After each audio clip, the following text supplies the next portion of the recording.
We are going to be going over how you're going to plan your research. And at the end of this, I'm going to want you to provide me with a research plan so that when you start looking up these sources, you have a direction, okay? I don't want you just looking up stuff at random. I want you to know what you're looking for.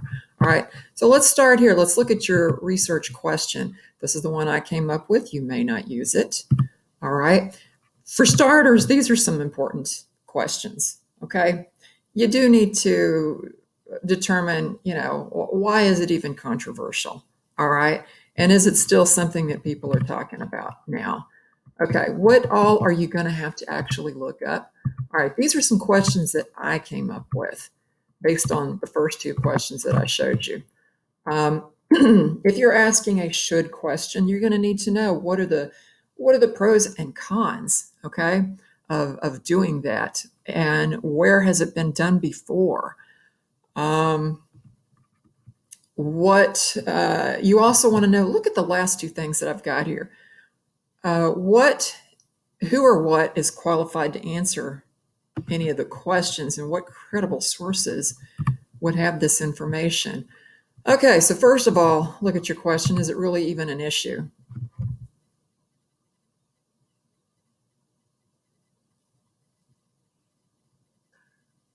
Are my fingernails too long? Well, okay, first of all, is that debatable? Would people disagree? And the second one, though, is it relevant to a large group of people? In this case, that's probably not, is it? Okay, so now, who's your audience, basically? And can you make a real argument? So who is your audience? What do you both agree on for starters? Remember, you have to have some common ground, a premise. Remember that term that you both agree on so that you have some kind of starting point. Now, what are the things that you disagree on, and why do you disagree? Okay, so let's look at the next thing. Types of support that you're going to need. Who are the experts? Who has the type of information that you need? Are opinions okay? In some cases they are, but whose opinions should you look for? Okay, so when to use opinions.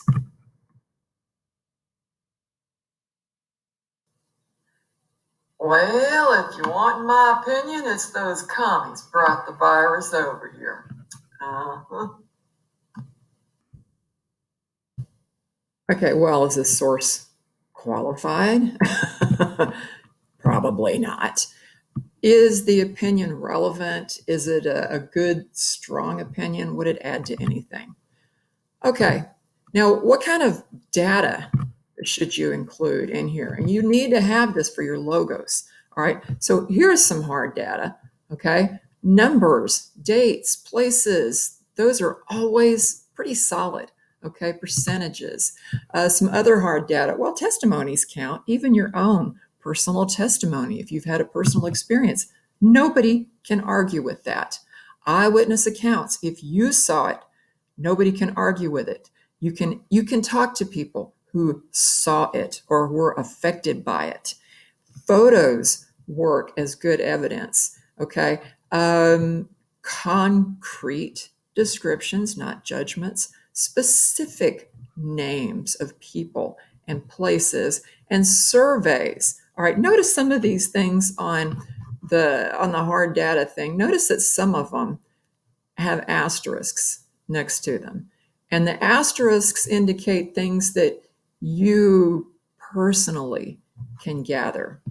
All right, so moving on.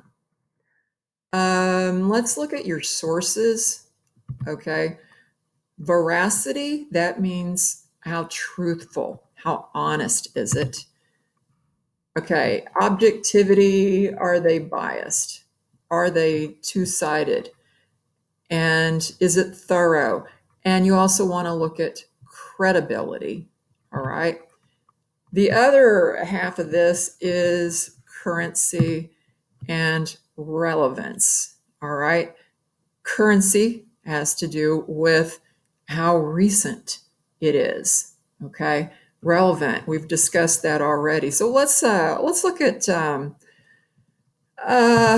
something to remind us about credibility. So could we trust this source? Could we trust what this source is saying about themselves, about who they are? I am your daddy. Well, can you trust that source for what they say they are? Okay. Kairos, that's the currency. Relevance.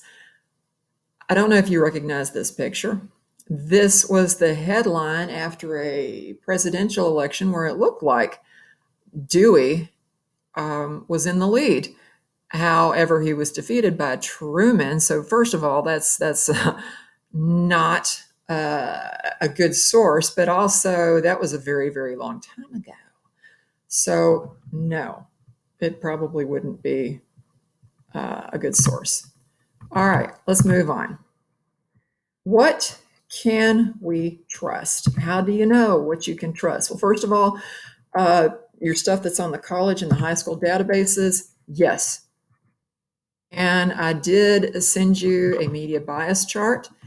You can look at that for a publication's objectivity and truthfulness. Also, look at the website's About Us section. Look at its mission, its objectives. Why does it exist? Look at author credentials. Okay. Who is it that's doing this? Is it a reporter? Is it Joe Blow, giving their opinion on something? Are they an expert in what they're talking about? Okay, so let's look at the thing on filtering your sources, how to start where you need to. Okay, we've talked about this for one thing.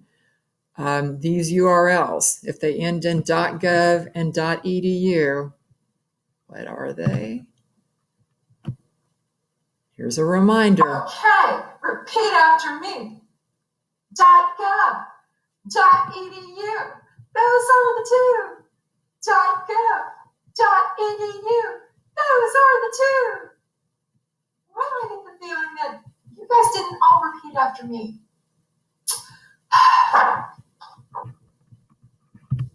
Okay, so y'all remember that, right?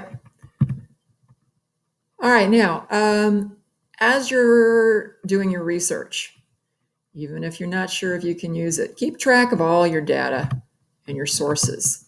Use that annotated bibliography, remember, because it's going to tell you what's in that source, what kind of information it has. And also, you'll already have your source citation. Okay, save a copy of all of your sources, okay? Put it on your drive or print it. I don't care, but I want you to save a copy because you will be turning it in. As you find things that you can use, highlight it, and I want you to label what you highlight. Where do you plan to use it? Okay. Also, organize and evaluate the materials that you find so that you can, just take it and use it where you need it. All right, finally, this is you have time to do it, but you need to manage the time that you have. All right. You're going to look at your due dates, look at your personal calendar. What are things that you have? What times are open?